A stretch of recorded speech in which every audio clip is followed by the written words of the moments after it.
it's just a huge honor for me today to be podcast interviewing Dr. Angela Mulrooney.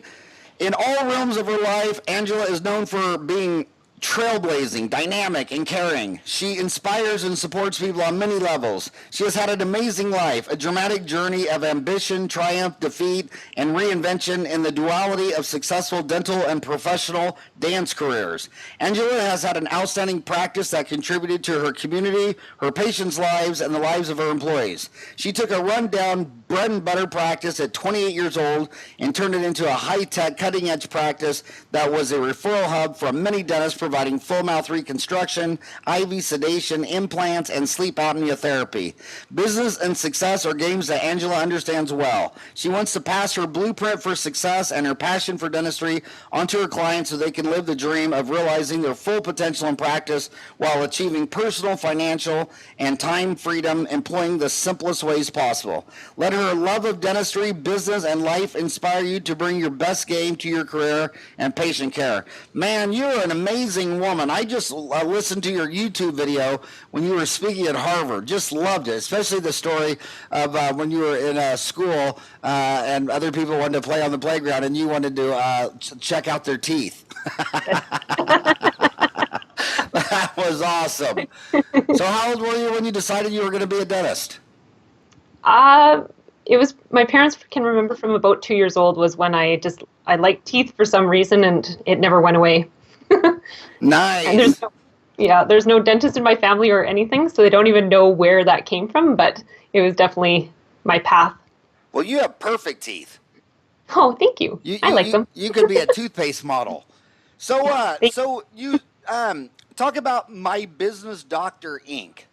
Mm-hmm. So I ended up with an injury that ended my clinical career about 5 years ago. So once I sold my practice 2 years ago, I decided to take a little bit of time to just kind of recover from that blow. And now I've launched My Business Doctor Inc., which is meant to help dentists to realize their full potential in clinical practice, as well as learning how to do business well so that they can do the best for their patients while also having an amazing balance in their life. So now the website for My Business Doctor Inc., is that helpgetmepatientsnow.com? It is. Yeah, nice website. So if my homies went to help me get, well, first of all, did you want to talk about your injury or not really? Is that personal?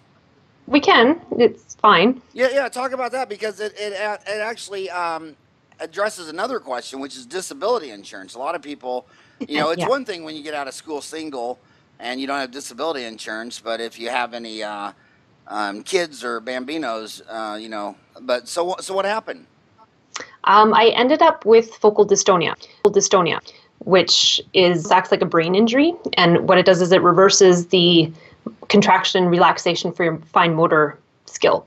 So for drilling, like I can't even write with my right hand anymore. I've had to switch to my left hand because what should be relaxing contracts and vice versa. So I don't have control over my right hand anymore. So that becomes kind of a danger when you're trying to use a 400,000 RPM drill on someone. What do they think caused that? Do they think it's a virus or? No, I ended up going down to the Mayo Clinic in the States to get it figured out, but they said it's a huge genetic component, and there's no people in my family who have high dexterity jobs, so we wouldn't have known that I kind of picked the wrong profession for my genetics. But what it is it kind of builds up gradually, so the more you use it, the more it starts to fail. And probably for about 5 years prior to me actually, like my hand completely cutting out on me, we were seeing symptoms of it, but we just thought it was muscle pain from doing a lot of surgeries and long procedures. So, but then it finally cut out in the middle or at the end of a surgery, and it was kind of game over after that. So you graduated in 2011, and you said the injury is 2004. 2004, and you said it's 5 years ago, so it was 2012. So you got to, is that when it injured? You retired 2012? It would have been February of 2012 was unfortunately when I had to give up clinical practice. So you practiced for 8 years? Yeah. Now, in that time, were you married, get children, any of that? Nope, single. I was married to dentistry. So you're single. So then you didn't need disability insurance. Did you have disability anyway? I did have some. I thought it was invincible, so I wasn't increasing it the way that most people would have if they were planning for the future. I just thought I was going to do this forever. So I had what I kind of started with from school, and my first boss actually got me hooked up with some insurance as well, which was lucky because we had some in place, but it's not a lot. So what advice would you give? Podcasts are mostly devoured by people born after 1980. They're millennials. And that's the young crowd. I think about a quarter of the people listening to this are in dental schools.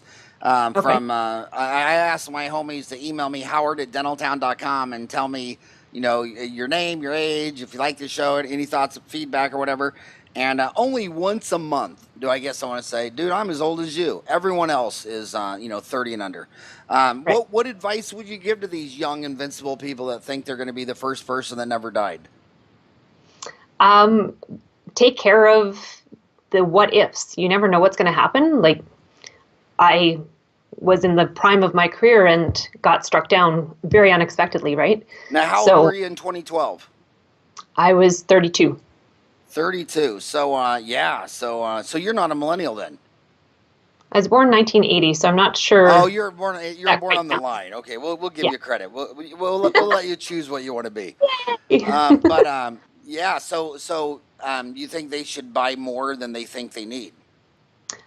Yeah, plan for at least covering what you would like to have to maintain your lifestyle, because you never know what's going to happen, and it's really not that expensive compared to the cost of losing everything. But it's neat though, because just your attitude, it doesn't seem like you have many self-limiting beliefs that live in between your ears.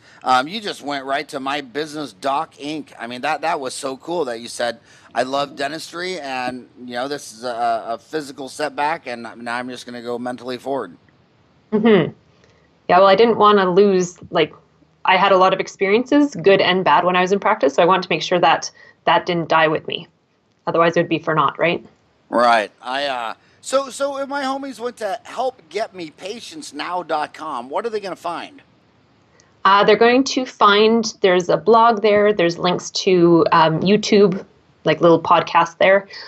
There's also information on the program, and they can also register for a free strategy call to talk about what they can do in their practice to get to where they want to go. So tell us, what is your program? Is it individual? Is it class? Do they come to you? Is it all webinars? How does it work? Well, it can be customized, but in the back end, there is a complete program already there that they can go through. So there's little videos and homeworks that go with that to help them understand what they need to have in place in their business, and to help them and their team to work through the systems that they need to put in place to get things efficient. It also teaches marketing, which is a big thing that I was known for with my practice, how to do it effectively and get the most return on investment that you possibly can with what you're doing. It also will teach them how to talk to patients better and how to actually plan for more free time. One thing that I did in my practice was that I was working 6 weeks on, 1 week off throughout the year. So I had more vacation time than most people, working less hours, and we ended up producing a lot more in that time than when we worked 50 weeks a year, working 5 days a week. So it teaches the balance to be able to be more profitable as well. Wow. And you do all of that while you're also a professional dancer. Yeah. I'm a busy girl. You know what I thought we'd do? Do you remember the greatest dance scene of all time, which was Patrick Swayze and Chris Farley? Yes. We should do a dance together at the next county meeting, and I'll be in Swayze's outfit and looking like Chris Farley, and you can be the female version of Patrick Swayze. Was that not the funniest dance scene you've ever seen in your life? Yes, it was awesome. That was awesome. So how do you so how's My Business Doc Inc. doing? Well, it's a new company. We just launched it this summer, so we're still trying to gain ground on it with our marketing and whatnot. So this fall, we're going to be doing more local events, going and talking at some of the sales companies, as well as talking to some of the study groups. So just trying to get the word out there about what we're doing and why we're doing things differently than what I went through when I went with other business coaches. Well, we're trying to help you get your word out too. We're going to get your word out today. So who's your ideal client? I mean, there's people driving to work. They all have different issues. Who's driving to work right now, and who's the perfect fit for you? What problems do you like to solve for dentists? I like to solve the problems of wanting to become a higher end dentist and not knowing how to actually talk to your patients or become a referral hub for other dentists with the kind of dentistry that you want to be doing. With my practice, like it was an IV sedation practice, full mouth reconstruction, obstructive sleep apnea. So we ended up actually marketing to other dentists that we were happy to take their patients on a referral basis and be able to serve them with the skills that we had that they didn't necessarily want to do or like to do in their practice. So I want to be able to help other dentists, for one thing, implement the high-end skills that they want to take, but also if they want to be serving the community in a different way, which is helping other dentists with their skills, that's something that I'm really good at helping with as well. So it's business and clinical. Yes, absolutely.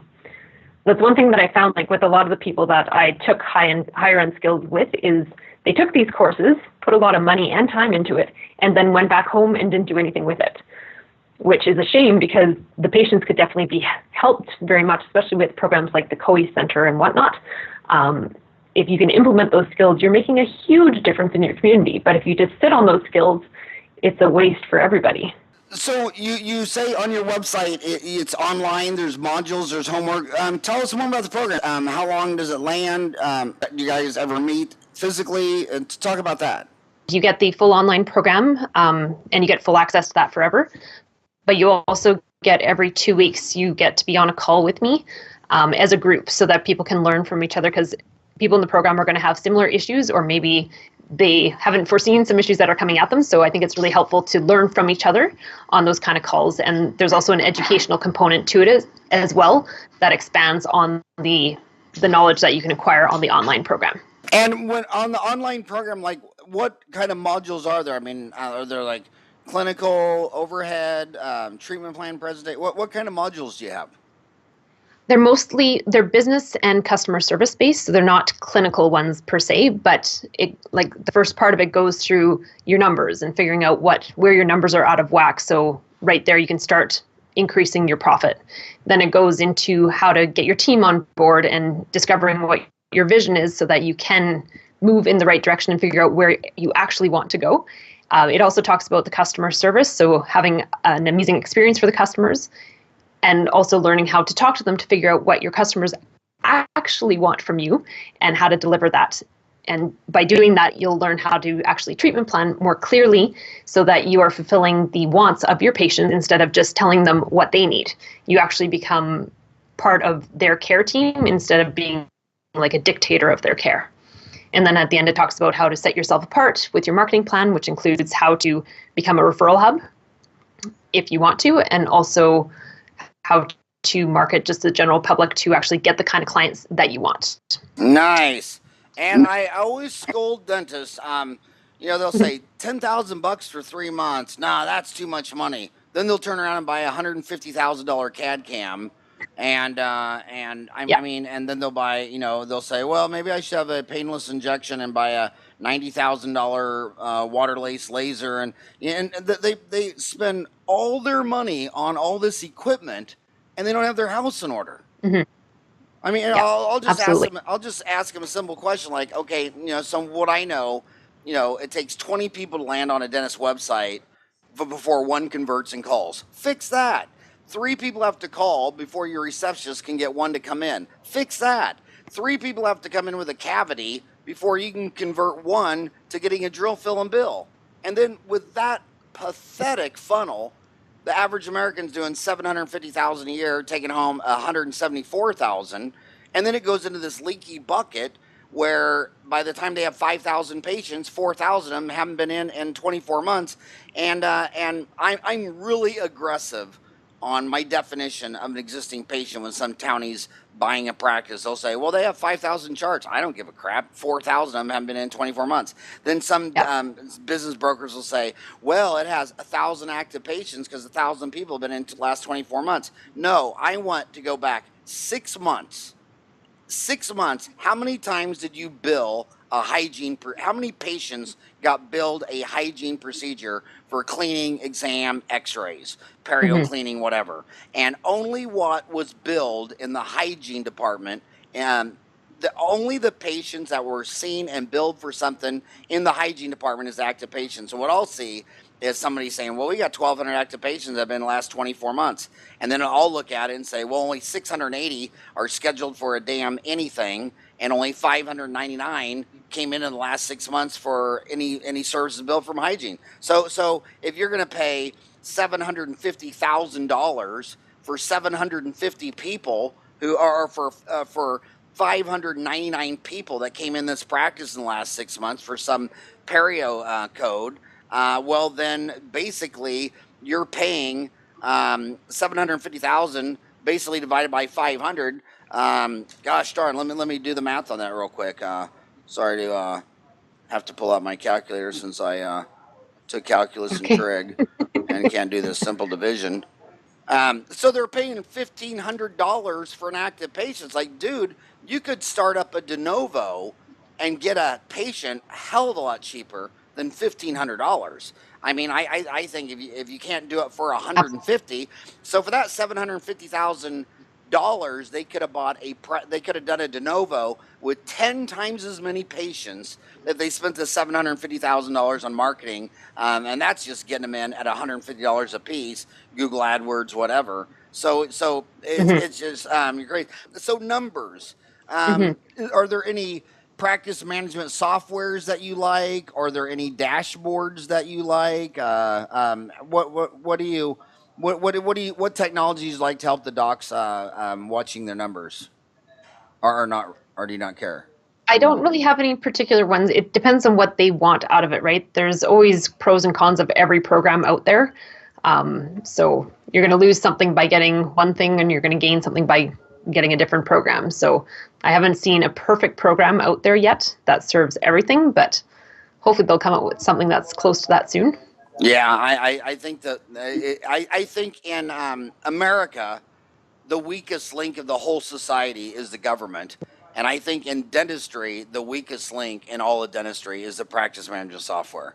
It's a joke. I mean, it's such a joke calling all these software companies practice management software. I mean, it's just pathetic compared to what they have at Hertz Rent-A-Car, at Hilton, at Hyatt, and at McDonald's. It's kind of like calling it's kind of like calling Jeff Farley a dancer. I mean, at least he knew he wasn't a dancer. And so the next module you said after, well, what numbers do you like to watch? Well, anything that you can control in the first place. So for a lot of people, like, their rent is a big part of it. And if they have an opportunity to get in at a lower rate, whether that's moving to a different practice or renegotiating their lease, that's one of the easiest ones because that's a big one. Another part is the employees. If you can get them in on salary instead of per hour and get them predictable on that, that's a really easy way to help control the overhead, because that one, sometimes if the employees are being paid per hour, they're going to take longer to do things than if they're on a salary and they get paid that no matter how long it takes them. So that's one thing that can really tighten up the budget a bit and get the team on board with being efficient instead of just trying to make extra money. What do you think total employees should cost? Labor, taxes, uniforms, what do you think total labor package should be? As a percent, that's a really hard one. As a percent of revenue. As a percentage? Yeah. As a percentage, ideally, it'd be great to have them at the 20% mark. Wow, that is aggressive. Good at you, mate. 20's good. Some say 25. 28 is the highest I've heard any consultant say. And the difference between why you are saying 20 and so many are 28, and I've seen offices at 38%. If you have at 20%, I always see that at a low volume, high fee practice where you have an owner operated doctor who's just putting up the big cases, the implants, the sedation, all that stuff. When I see a high volume, mostly PPOs, maybe Medicaid, Medicare, and low fee, that's when it starts getting up to 28%. So the difference between low volume, high fee versus high volume, low fee is at least 10 percentage points. Absolutely. Yeah. Absolutely. So to do these big cases, I've always seen it bizarre how in the United States, well, in Canada, What percent of the population in Canada, at least one time in their life, will buy a new car, the average new car? You know, a Ford Taurus or a Honda Accord or something. What percent do you think Canadians will do that one time in their lifetime? I would say 75%. Yeah, 75. I always hear 75, 80%, perfect. And then, and what would that new car cost in Canada? The average new car?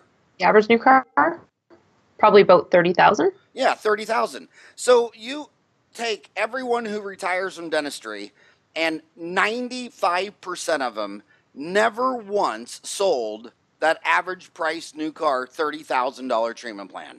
And they just say, well, you don't Yep. understand. I was from Calgary. There ain't no money in the blah, blah, blah, blah, blah, blah, blah.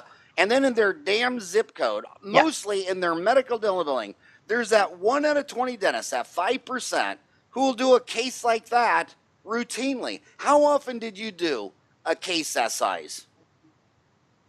We usually had 2 to 5 a month that were coming in. 2 to 5 a month. So, you know, Yep. what humans don't realize is, you know, they always want to be judgmental and blame others. They always want to, you know, they never want to look at the man in the mirror and say, okay, why can this little dancing girl, Angela, do 2 to 5 a month? And I never Yep. did one from age 25 until I retired at 67. And only 3% of them can even retire at their existing standard of living. What is the self-limiting belief in their mind that holds them back? Is it clinical competency, or is it a self-limiting belief? I think it's just not knowing what you don't know about how to talk to the patients. Because if you have a new patient come in and you're telling them they need a $30,000 treatment plan and they know nothing about you and you haven't taken the time to actually listen to them, they're going to walk out the door. If you've taken the time to actually find out what their long-term goals are and what they want for their health, and that happens to be what they need is the $30,000 treatment plan because they're bombed out everywhere. They've got missing teeth. They can't chew properly. They've got dysfunction occlusally. That is when you start getting them on board with those $30,000 treatment plans when they walk in the door. And it starts when they're on the phone with your team. If your team is just price quoting all day on the phone and not actually getting to develop a rapport with the patient before they even walk in the door, then you're walking in with a client who knows nothing about you and doesn't even know if you can deliver them a basic filling, let alone solve the big problem that they have that they actually want to get solved. And I think with a lot of dentists, they're just prejudging situations, right? I've had people walk in that look like they're off the street and they're the ones who have $100,000 that they want to spend, right? So you can't judge anyone when they walk in the door because you never know who it is and what they want, right? You might have the person in the fancy, really expensive suit walk in and they won't even afford the $150 filling. So, You know, do they have, you're in Calgary, right? Yes. Do they have sonic drive-ins up there? No. I remember walking around sometimes as a kid in high school, and my dad had 9 Sonics. Roger Carpenter had 100 Sonics. Jim Williams had 1,000 Sonics. Roger Carpenter had 2,800 Pizza Huts. He was the founder of Pizza Hut, and we'd be like at Denny's having breakfast, right? Those 4 guys, I bet the waitress thought they were unemployed. Yeah. I mean, sometimes they'd wear the same plaid pants 3 days in a row, and they bought, you know, and their cars were. I mean, you would never ever. Sam Walton, his desk was 2 horses and a door over it. Okay. I mean, and he was a multi-billionaire. I mean, people, and then people prejudge their patients. You don't know what that little lady, you think, well, she's a little lady, she don't have any. Hell, for all you know, her husband just died, and she's got a ton of money. You have no idea. And what I believe, after lapping the sun 55 times, is that if you have a fancy BMW and a Rolex watch, it's probably all leased, and you're upside down in a tons of debt. Because once you go from paying interest on other people's money to earning interest on other people's money, which very few people will ever jump from one side to the other. Once you're earning interest on other people's money and you take your car in and they say, well, you know, you got a 2004 Lexus for $100,000, I give you a new Lexus. And you're thinking, well, damn, $100,000 on just a tax-free bond, $100,000 times 0.05 is not just $5,000 a year. It's $5,000 a year until the United States government follows the way of the Roman Empire, because after you die, those tax-free bonds are still giving you 5,000, or those government bonds are still giving you $5,000 a month. Look at John D. Rockefeller. I mean, he's been dead for a century, and he's still funding all these institutions because he gets a nickel. His dollar produces a nickel every single year. So I think people, when they start paying interest on other people's money, they don't even respect money, and they're paying the penalty fee. And it's the people who don't owe other people money who start getting a nickel. Those are the ones that respect money. And those are the ones that, I mean, you're not going to see me buy a $100,000 Lexus and a Rolex watch. I mean, my God, I'd rather go to the Waffle House than do that stuff. Crazy, crazy, crazy. So let's start right here. One of the biggest dilemmas in practice management is a new patient cleaning. So Frank calls up Angela and calls your receptionist, says, well, I just want to get my teeth cleaned. I don't have any problem. I just want to get my teeth cleaned. Do you cater to that and do a new patient cleaning and slowly start building this relationship? Or do you put your foot down and say, nope, we can't give you a cleaning because we don't know what type of cleaning you need. The first thing you're going to do is you're just going to come in and sit down with Dr. Angela. I would want them to come and sit down and have the chat anyway, just so you open the door to possibilities. They may still just want that cleaning, but you might as well open the door and show that you are different instead of just closing the door on a possibility. Okay, so you would prefer that they see you and you would offer that, but if they absolutely just wanted to come in first for a cleaning, you would do that? Or no? Well, I would still have them have the new patient conversation with the receptionist, even if they don't even if we have to just do a limited exam to make sure that we're safe with what we're treating them for, which would just be the cleaning. I would still want them to have that conversation. That's just 20 minutes that it'll take, and it'll find out exactly what they want. And some people they are going to be resistant because someone else has tried to sell them on something that they didn't want, or they were told they needed something that they don't want. So they may just have a preconceived idea that you are just like everybody else. But if you take that little bit of time to find out what they actually want, you may open the door to the kind of case. They may actually be the kind of case that you are looking for. So my question is, are salespeople and our leaders, are they just born that way, or can they be created? I mean, I'm convinced I could not be a singer or a musician. I had 4 boys. I'm convinced 3 of the 4 can't. But I have one boy, Ryan, who took 1 piano lesson and plays like Beethoven. Do you, when I ask dentists what stresses them out the most, 9 out of 10 will say the staff. I mean, the staff just kills them.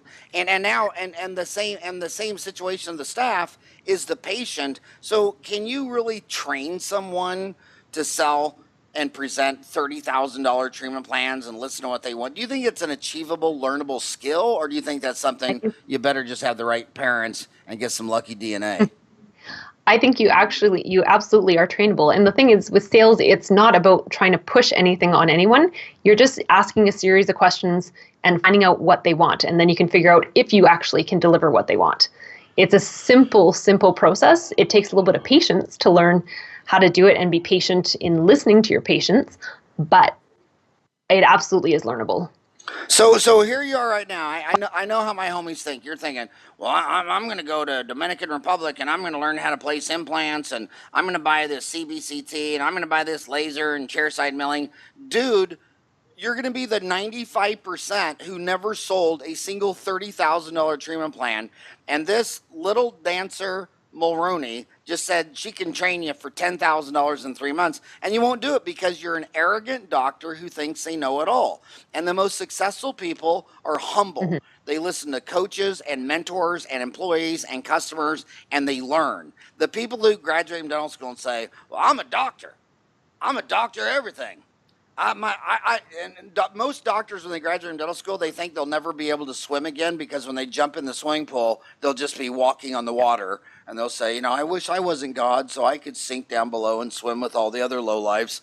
But you're saying it's a trainable skill. Same question on staff. I mean, most dentists, after they're done with the root canal, they go in their private office and shut the door. When they see the hygienist and the assistant going at it, in America, they'd be punching each other. I know in Canada, they'd be hitting each other in the teeth with hockey sticks. Is that trainable? Can you take this introvert scientist who got A's in calculus and make them a leader? It will take more time if they're not already bent towards being a leader.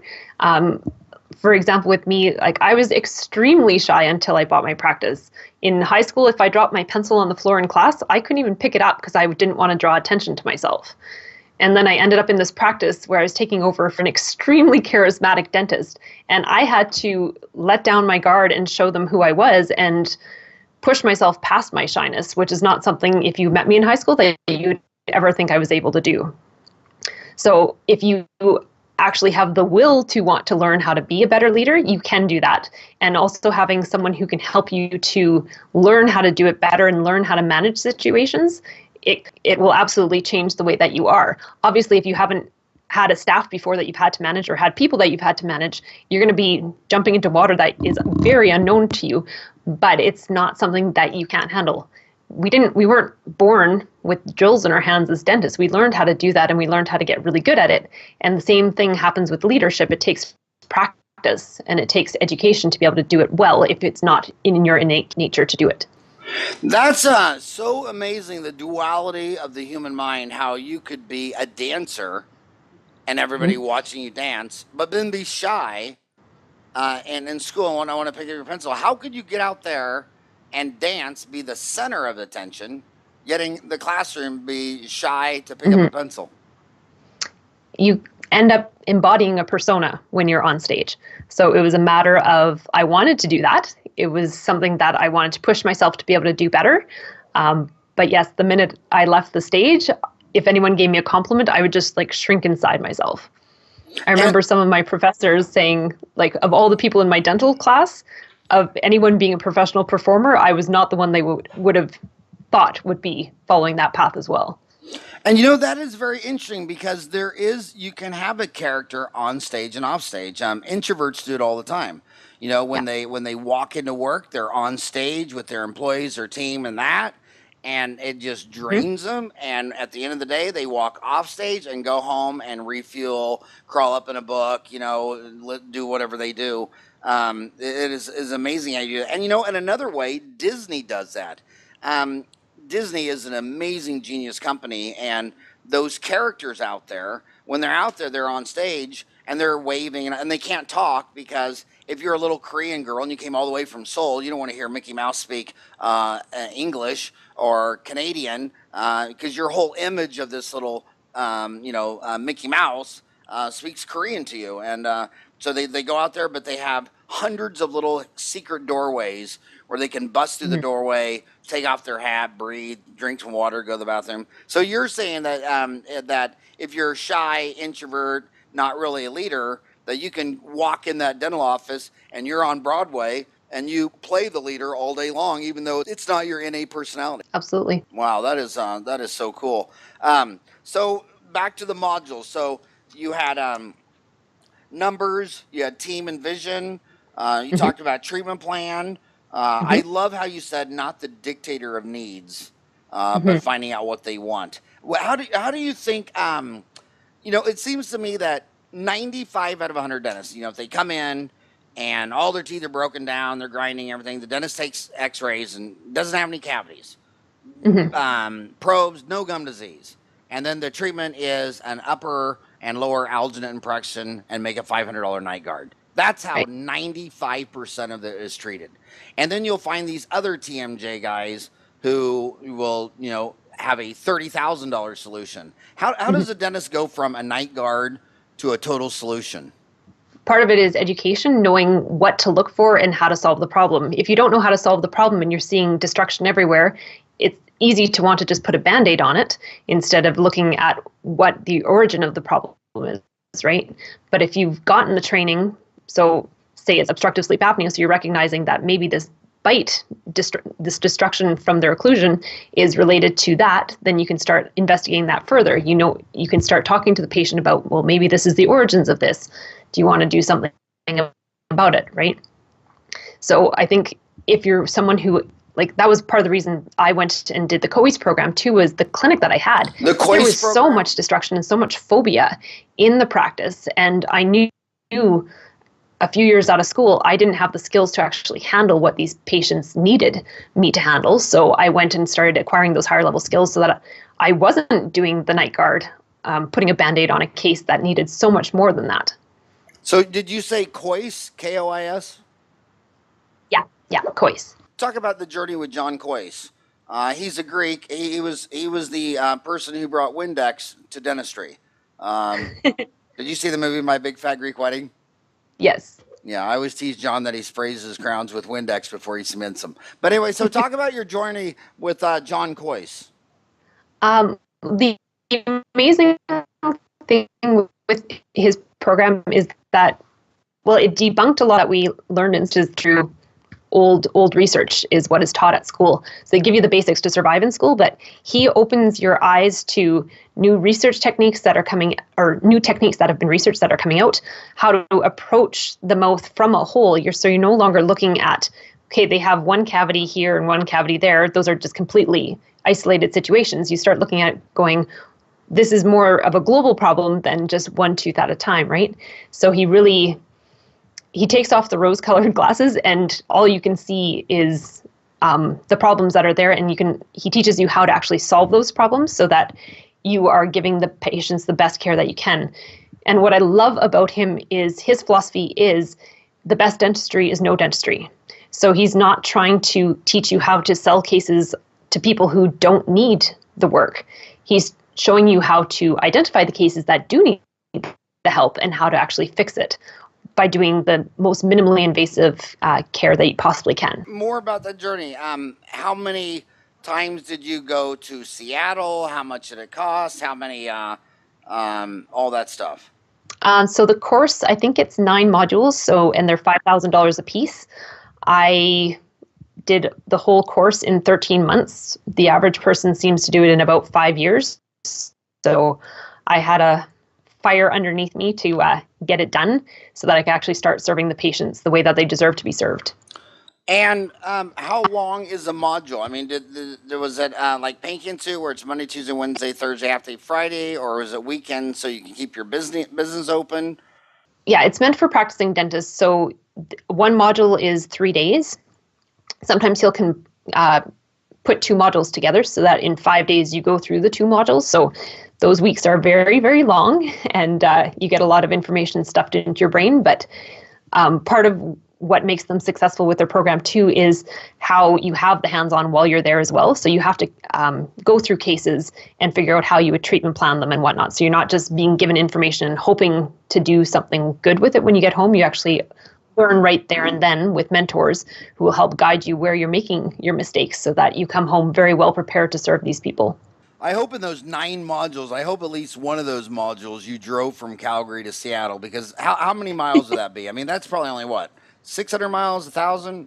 How many miles? I'm not sure. It's like an hour and a half flight, so it's not too far. But that is the most beautiful drive in the world. I'm down here in Phoenix, and 10% of the homes in Phoenix are owned by Canadians because, the ultimate luxury would be to live in Canada in the summers when it's 118 degrees in Phoenix, and then to live in Phoenix in the winters when it's 10 below in Calgary.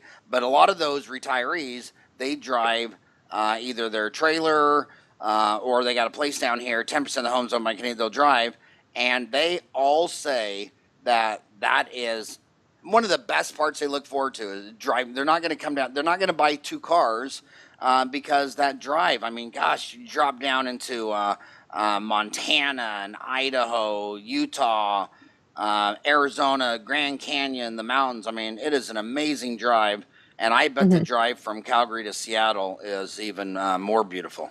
I never did it, but I'm sure it is. You have to do it. You have to do it. So are you going to do any more with John? Are you going to get on his faculty or any of that stuff? Or are you finished that and on to other things? I am going to be talking to them about opportunities with them because their program is about opportunities with them, whether it's helping to coach their students to be able to implement what they're teaching there or to get on and help with the the mentoring part of it. But that honestly, his program changed my life, so I want to be able to help contribute with that as well. Yeah, and I say the same thing about John. So how can you and I, the dentists, it's 45 grand to see Koi's. It's 10 grand to see you. They only want to buy shiny equipment. They only want to buy, equipment. How can you get them? I've told everybody for 30 years the most measurable, no questions asked return on investment in dentistry is a dental consultant. I've always told them that. If your house is on fire, you don't need to go furniture shopping. You need to put out the fire. You need to get your house in order. You got to get poised for growth. How can you and I right now help these kids listening that getting your house in order and getting your clinical skills is better than a piece of shiny equipment? The shiny equipment's the easy part. And I think that's why people sometimes go down that pathway as well, is because you just have to put out some money and you've got something and you feel better about it. When you're going through a consulting program, you have to put in a bit of work. But the thing is, if you lay the foundation right now to build a strong clinic that you can train people going forward and you have systems in place and it makes it easier for you, it's worth the investment of time to get everything in place, because going forward, it becomes like being on easy street. Yeah, whereas just getting the equipment, it only gives you equipment. You're in Alberta. Isn't that where all the tar sand pits are? The oil and gas tar sand pits? Yes. Up north there is, absolutely. Well, you're that state's been hit very hard. I mean that's really only profitable is $70 a barrel. So you're actually living through a pretty strong economic recession in the province of Alberta, Canada, correct? Yes, absolutely. It's kind of crazy when you go downtown.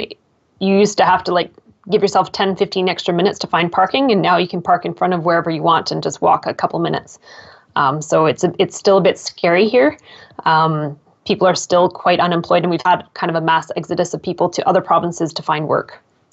Wow. And where was, you're in Calgary, was most of the that action in Edmonton, or was it in Calgary as far as it was more in Calgary. Edmonton has been hit as well because they have a lot of industry that supports the head offices in Calgary.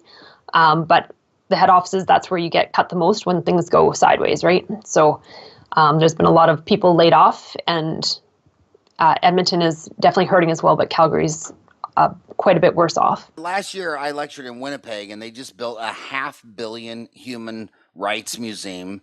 And when I walked in, I'm thinking about this because you're a woman athlete, you're a dancer, and you knew all the usual stories: slavery, the Holocaust, the American Indian. But one that just caught me from left field was women's athletics. How they had this display about this woman who, after I was born in 62, this was going on for 10, 20 years, that every time they had the Boston Marathon, it was for men only, and she'd show up for the race, and they had pictures of 6 big fat Irish policemen, with bellies bouncing, running down the street trying to chase this little gazelle. And man, when they caught her, they body tackled her and arrested her. And she did this every single year until they legalized women to get in the sport.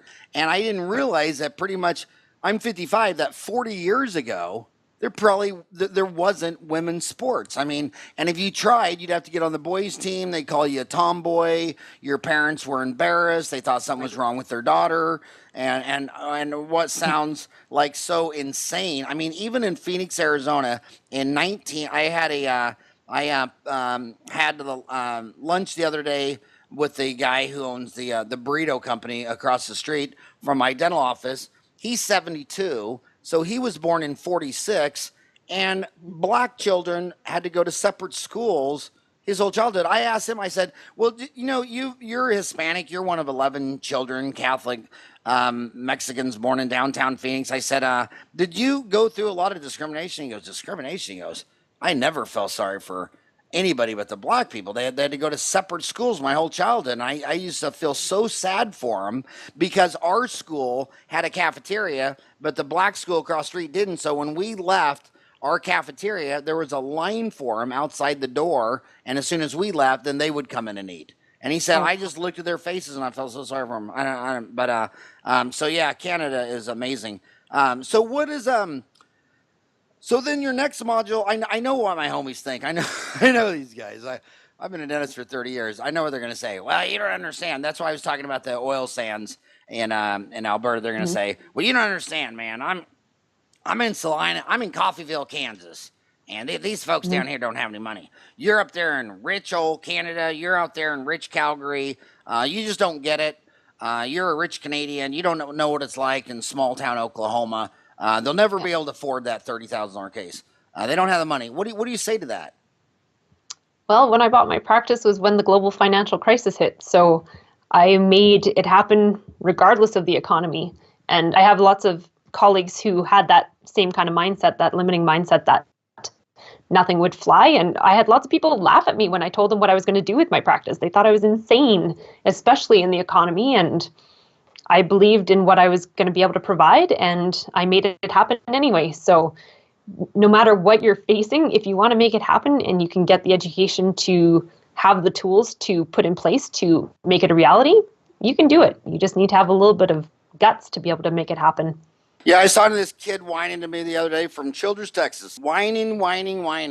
And I said, hey, instead of whining, why don't you do this? Why don't you call me back? Why don't you hang up? I want you to go get in your car, and I want you to drive down that street up there, because my dad used to have a sauna in Childress, Texas. And I said, drive up and down the street, and I want you to count me how many new car lots are in Childress, Texas. How many of them are selling just Ford 150 trucks?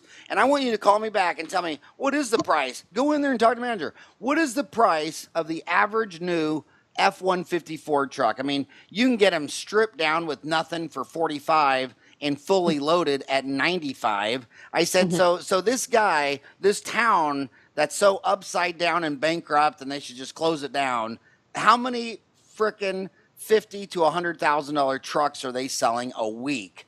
And you still have not done one in your entire life. Absolutely.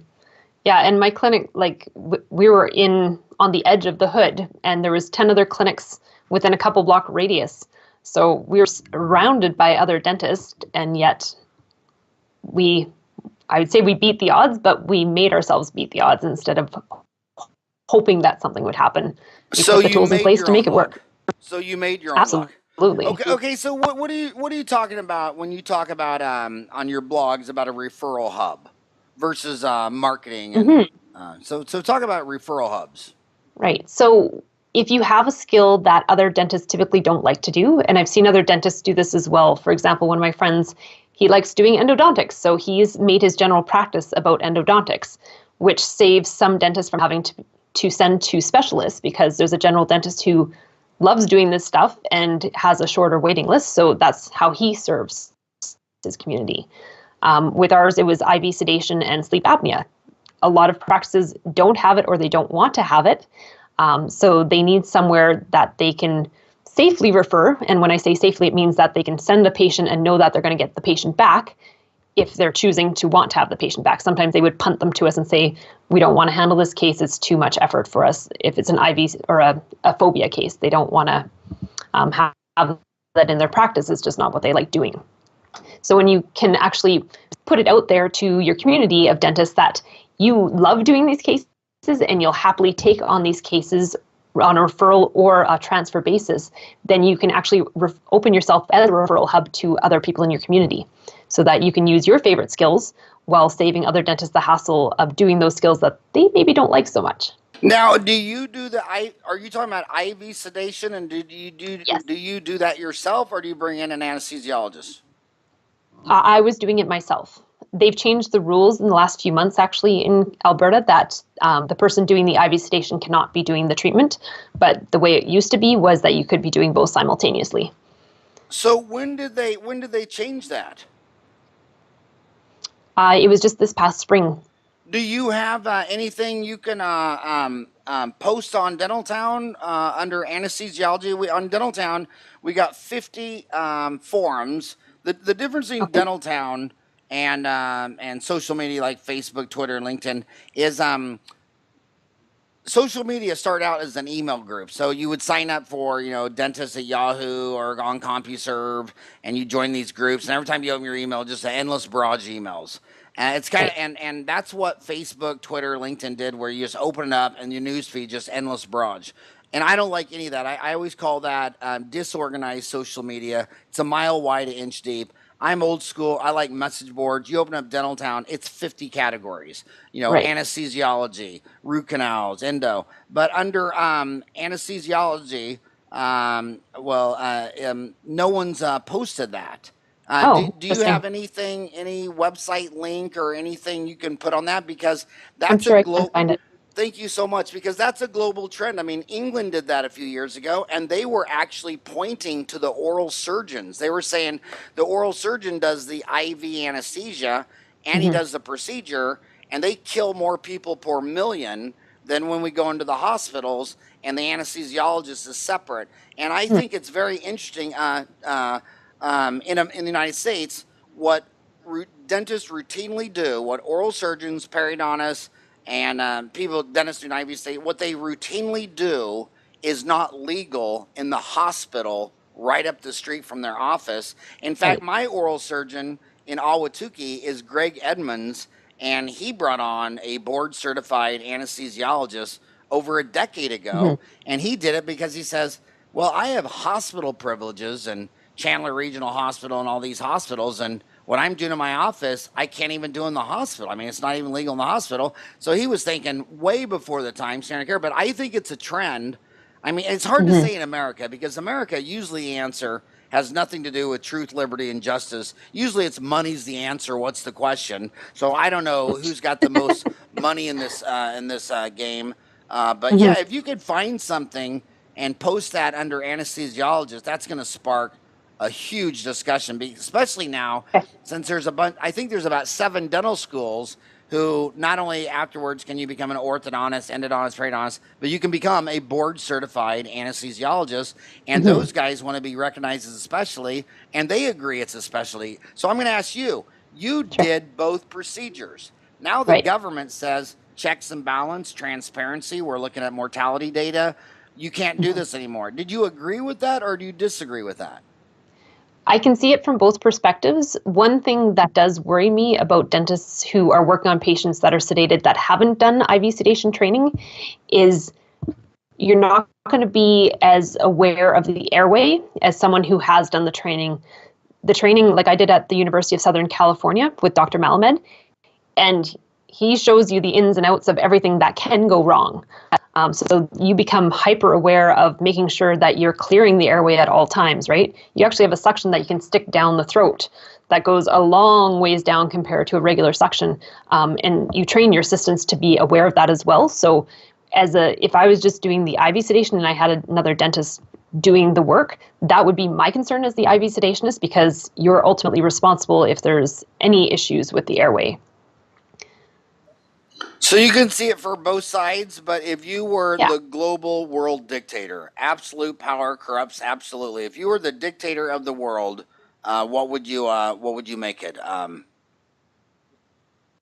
Would you make it so you could do both in the dental office, or would you make it? If I think it'd be nice to have it both ways, but if you're going to be doing the work and you're not doing the IV sedation, I think you should have to have IV sedation training to understand the ramifications of the IV so that you can be helpful in the situation and help to prevent emergencies from happening because you're more aware of what could possibly go wrong. So go back to the duality of careers. Okay. And also, and a career is also, a parent, kids. I mean, so many dentists are that you're talking to right now are under 30. They got out of dental school. They decided, well, let's just get some clinical skills. In dental school, they only did, 15 crowns, 50 fillings, 15 extractions, 5 root canals, 5 dentures. They're saying, let me just practice my basic set and Hmm. get some clinical speeds. But they're sitting there and they're thinking, well, hell, I want to get married and have kids, or I want to be a professional dancer, or I still live to, there's another part of my life besides dentistry, which I don't understand because I just have dentistry. No, I'm just kidding. I got 4 boys. But how do you balance duality of careers? Well, part of the thing is time management, right? So if you have a certain income that you want to be making in the practice, you need to be making it in a smaller amount of time if you possibly can so that you can have increased balance. This is one thing I talk to with lady dentists about is being able to balance having kids and a husband and also owning a practice and making sure that everything is running smoothly. Most of the time they're having to pay more attention to one thing and something else falls by the wayside, and they are just run ragged all the time. So if you can learn how to run your practice, even if you're an associate, learning how to be more efficient so that for every hour that you're at the practice, you're able to produce more, that will help you to get that balance in your life. And it is, again, a learned skill to be able to create that balance and be able to achieve everything that you want to achieve. And what's the best way for my homies to contact you? By email is great. info@helpgetmepatientsnow.com. Info@helpgetmepatientsnow.com. Yes. Or they can set up a strategy call at helpgetmepatients.com. Helpgetmepatients.com or helpgetmepatientsnow.com? The helpgetmepatients.com is a direct link to set up a strategy call. And the helpgetmepatientsnow.com is all your blogs and all that other stuff. Yes, absolutely. And what about AngelaMulrooney.com? What about that website? That one, it shows you the links to get to my business doctor as well as Unleashed Dance Company, which is my dance company. And being 100% Irish, I recognize that your last name Mulrooney, that is Irish, and Irish. A little bit. So were you drinking whiskey during the interview? No, I was sneaking coffie, though. I have to admit You were that. sneaking coffee? Now, a real Irishman would have had Jameson in their coffee. No, I'm just kidding. So I just want to tell you that was, I can't believe we passed an hour already. That was the fastest hour I ever did. Awesome. I just want to tell you that I contacted you. You did not contact me. When I contacted her, she filed a restraining order. So that shows you this is not a commercial.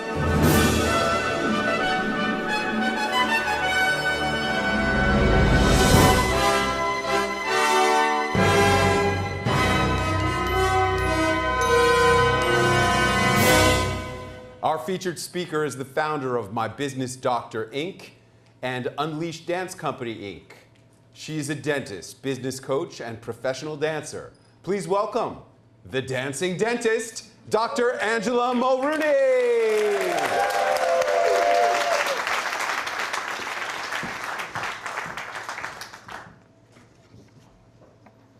What an honor to be here today at Harvard. I'd like to thank the Entrepreneurial Students Club of Harvard Business School for making all this possible. I have been extremely lucky in my life. I've been able to pursue not one, not two, but 3 of my greatest loves in my professional endeavors. The first of which is dentistry. Ever since my parents can remember, I've loved teeth. If you can picture me as a tiny little kid, around 2.5, 3 years old, with crazy curly hair, trying to charm everyone in my path into letting me play with their teeth, then that would be me to a T. So you can also imagine the day that I finished dental school was truly a dream come true. There is something so special about working in the small confines of a patient's mouth, intimately connected with the ebb and flow of their tissues and fluids during surgery, with their mental state through the use of intravenous sedation, and ultimately with the long-term outcome of their oral health. Every day that I got to practice, I still felt like that excited little girl. Truly, I never worked a day in my life as a dentist. I always got to play. Dentistry led me into my second great love, which is business. I happened to be in the right place at the right time, to be able to buy a broken down practice that nobody else wanted. And within a few months, I had turned it into a high-tech, high-end practice that became a referral hub from many other dentists. My goal with that practice was to create a unique setting where I had a skill set that no one else in my city had. And that quickly helped me become known and also highly prosperous. Now, to be a great dentist, you have to be highly skilled. To be a great practice owner, though, you have to have skills far beyond what you can ever learn at the chair. Luckily, I had amazing coaches along the way who helped me to take the hard work out of owning a practice so that I could focus on honing the high-end skills that I love to provide, while also focusing on the charismatic connection with my patients. A few years back, I sold my practice to a large dental corporation and cashed out. To this day, though, I still have patients who write to me to make sure that I'm doing okay. I had the best patients in the world. They cheered me on to success in my practice, and they continue to cheer me on in my next path, which is professional dance. And that takes me to my third love. I love dance. I love professional dance even more. When I'm on stage, I feel like I have superpowers. I can hear the slightest conversation happening in the audience. I can control the rise and fall of emotion in those who are watching me. When I'm dancing with my partner, I am so connected to his body. And then there's the exhilaration of feeling ultimate control over every muscle in my body as I move through the dance. Professional dance has enriched my life in ways that I could have never imagined. And the beautiful part about being a professional dancer is I get to help enrich the lives of my students because I help them realize potential that they never even knew they had. Now, when I sold my practice to pursue professional dance, I made a pact with myself that I would come back to the industry. And I have. And I've launched a business coaching company for dentists to do just that. What I love most about this job is that I get to help dentists achieve ultimate potential and success in their lives. And I also get to help shape the face of patient care. With my business, I'm very lucky because I get to harness technology, webinar and internet marketing technology, which allows me to grow my practice while I continue to teach and travel the world to compete and train in dance. No matter where I am in the world, I'm able to connect with my clients and dancers who are on their own path to achieving greatness and freedom in their lives. I realize I'm extremely lucky to be able to live all my dreams. And I challenge you, if you have a passion that you want to make a profession, what's stopping you? In this day and age, we have the resources and information to make any of our dreams come true. So I would like to challenge you to take a leap of faith and follow your passion to unleash your superpower.